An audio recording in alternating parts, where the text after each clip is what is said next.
ढेंकानाल जिला कामाख्यानगर सन्निकट कानपुर स्थित पंचायतराज उच्च विद्यालय एनसीसी विभाग पक्षर वन महोत्सव सप्ताह पालन अवसर में माँ पाई गछटिए कार्यक्रम अनुष्ठित होता।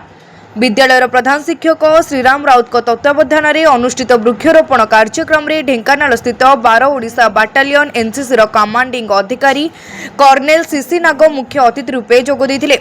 100 कैडेट को नहीं विद्यालय खेल पड़िया चतुर्पार्श्व शिशु चंदन अशोक प्रभृति 100 वृक्षरोपण करा।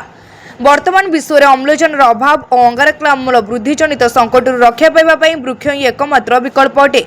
केवल वन महोत्सव सप्ताह नुह बर प्रति समय सबुज सुंदर पृथ्वी विषय में समस्ते चिंता करने उचित बोली श्री नाग कहिथिले।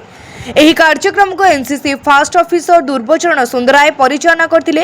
एनसीसी कार्यालय कर्मचारी मानक समेत सीटीओ गीता महापात्र, शिक्षक सुरेश कुमार विश्वाल, रुद्रनारायण परिडा, बानर्जी महांती, शिक्षयित्री कविता राउत, शिक्षा कर्मचारी रविनारायण राउत, शांतनु राउत प्रमुख कार्यक्रम में सहयोग करथिले। ढेंकानाल कामाख्यानगर प्रकाश कुमार पात्र रिपोर्ट तीर्थक्षेत्र लाइव।